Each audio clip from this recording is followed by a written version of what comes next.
What is going on, everybody? Ashton with 13 back with another roster attribute update video. This time we're going to be covering the June 7th roster update that's coming next Friday along with Season 2. We're going to be giving you 5 players I think you need to invest in today. That way you can make sure you get a lot of stubs next week. If you enjoy the video, make sure you like, subscribe, and let's jump right into it. Now, if you watched my last video, you know we were doing really well with the roster update predictions this year. Last week, we did go 5 for 5 on our predictions, and so far, season to date, we are 9 out of 10 on our predictions. Been doing a pretty good job making you guys some stubs. So like I said, make sure you like the video if you were making stubs with me. Just going over last week's hits really quick, we predicted Tariq Skubal to go from an 85 overall to an 88 overall. We projected Chris Sale, 82 overall, to get an upgrade. He went up to 84. We projected Mason Miller to get an update. He was going for about 600 stubs. He went up to an 85. We were able to quick sell him for 3,000 stubs. Made a bunch there. We projected 76 overall Christopher Morel to get upgraded. He went up to a 79 overall. We also projected 83 overall Dylan Cease to get an upgrade. He went up to an 86 overall. So far, we're having a pretty good season. Like I said, one thing that's really important for me for these roster update videos is we're not talking about guys that are already really expensive and not really worth investing into.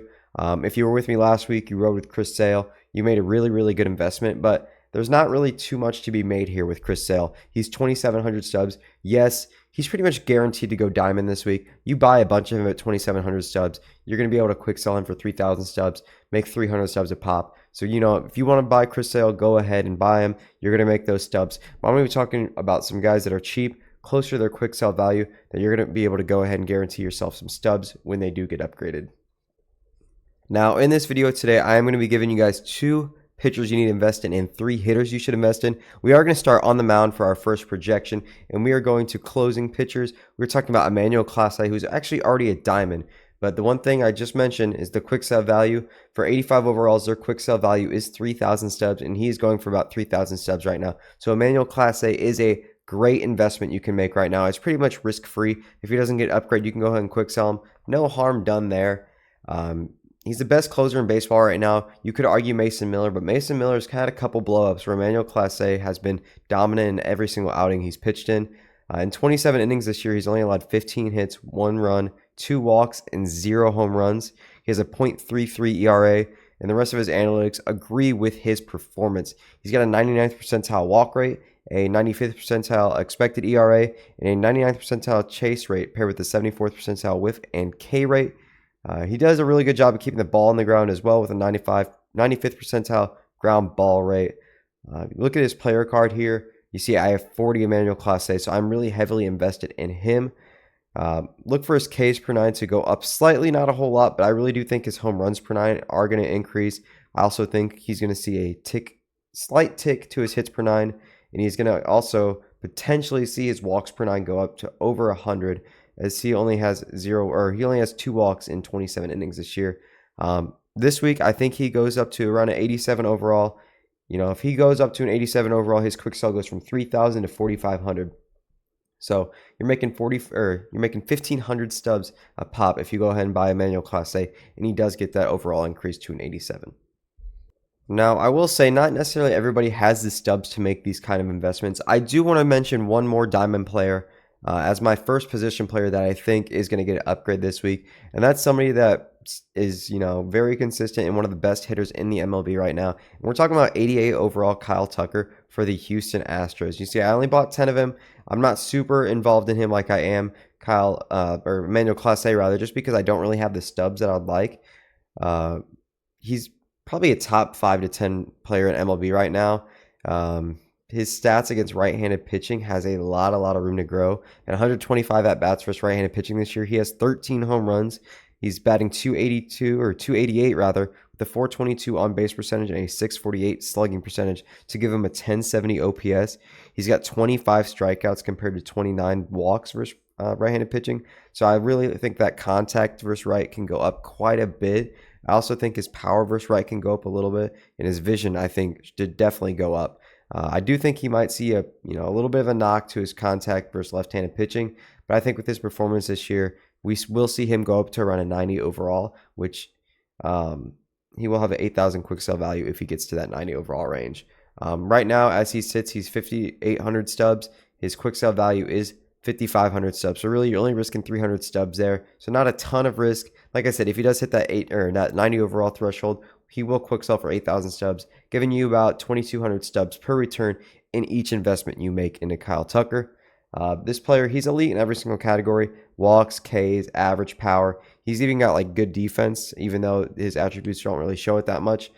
He's leading the MLB in home runs right now, and nobody's really talking about it. So I think if you're leading the MLB in home runs, the power numbers should represent that. Go ahead and invest in Kyle Tucker. Let him reach a 90 overall here. Hopefully you can make a couple thousand stubs on Kyle Tucker. Now, staying in the outfield here, we're switching from the right side to the left side, and we are going to the second page here, and we're going to find Lars Nootbaar. This is one of the players, him and the next player I'm both going to mention, could be more of long-term investments than short-term investments. Potentially, maybe not, but potentially. Lars should be a gold player. Maybe not this update, but possibly the next one. I do think he will become a gold. He's playing a lot better lately, and his stats and his analytics prove that. Right now, his quick sell is 100 stubs. He's going for 122 stubs. Not a lot of risk there. He's also on a really hot team. The St. Louis Cardinals are playing really well right now. In the month of May, he's slashing 275 average-wise. He's got a 370 on base and a 475 slug to give him an 845 OPS. Drastically improving his numbers that his StatCast numbers are showing. He's got an expected batting average of 272, an expected slug of 482, and an expected weighted on base of 368. He's only got an 18.5% whiff rate as well, which is 83rd percentile in the MLB. So there is room for his vision to get upgraded as well. I look for the power and the contact versus right-handed pitching to go up. He's got 5 home runs and an 860 OPS versus the right-handed pitching on the season. And like I just mentioned, I do think his vision should go up. He's already got defense that is pretty solid. He's got a silver badge there. Look for Lars Nootbaar to reach maybe an 80 overall. Get that gold quick sale value. Make a couple hundred stubs on Lars Nootbaar.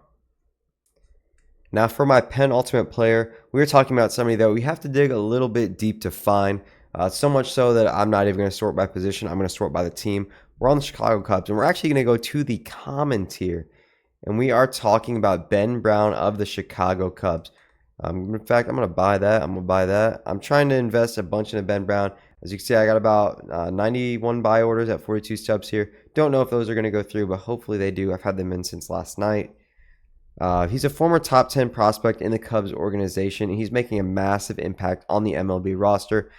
He just had a performance. I'm really surprised he's not supercharged for what it's worth right now. He's coming off a performance against the Brewers. I believe it was Monday night, or maybe it was Tuesday night. I think it was Tuesday night, where he no-hit them through 7 innings. He had no hits allowed, 10 strikeouts. So he absolutely dominated the Brewers. I think he did allow 2 walks, which are a little bit problematic for Ben Brown, but he's still a very dominant pitcher. Otherwise, he's switching. He's a starting pitcher now.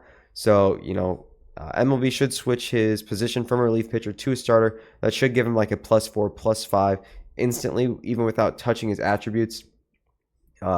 He's striking out a lot of hitters this year. He's got a 31.7% whiff rate, which is 90th percentile, and a 30% K rate, which is 86th percentile. I can see his K per 9 numbers getting a massive boost to reach the low 80s. And with how he's performing lately, I can see his hits per 9 getting an increase as well. He's only allowed 32 hits in 46.1 innings this season. In March 30th, his very first outing of the season, he got called up. He gave up 5 hits, 6 earned runs, and 1 home run in an inning and a half. Since then, he's pitched 44.2 innings. He's only allowed 8 runs, giving him a 1.61 ERA and a 2.01 FIP. Batting average allowed is 174. He's only allowed an OPS of 484, and he's got 54 strikeouts in 44 innings as well. So, I mean, give the increase to walks per 9, maybe slightly, not too much. Give him a huge increase to K per 9. Give him a pretty solid increase to hits per 9. He's one of the best young pitchers in the MLB and one of the best curveballs in baseball. If you haven't seen Ben Brown's curveball, is absolutely wipeout and disgusting. He might be a longer-term investment. This week, I can see him reaching about a 74 overall. Give him a high bronze.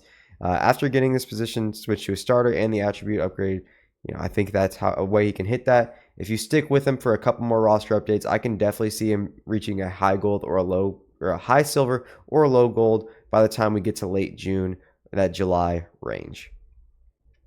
Now for my 5th and final player, we are going to the infield. we're going to go to page 2 of the third baseman, and we're going to be talking about Joey Ortiz of the Milwaukee Brewers.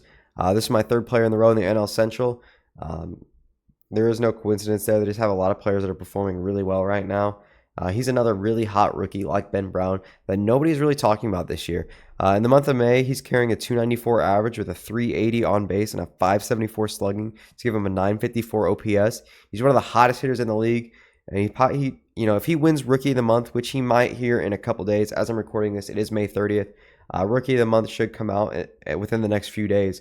If he wins Rookie of the Month, he's going to garner a lot of attention. His price is going to go skyrocketing as a lot of people start to recognize his name and buy him, thinking he's going to get an upgrade next week. His vision and discipline numbers are my biggest nitpick with this card right now. They are terribly represented. Need huge upgrades. He's got a 13.3% walk rate, which is 93rd percentile. He's only got 59 discipline to show for it. He's also got a 15.8% K rate, which is 83rd percentile. That's not super high, but he's also got a 91st percentile chase rate and 88th percentile whiff rate. I think both his vision and his discipline should go up to the 80s if you ask me.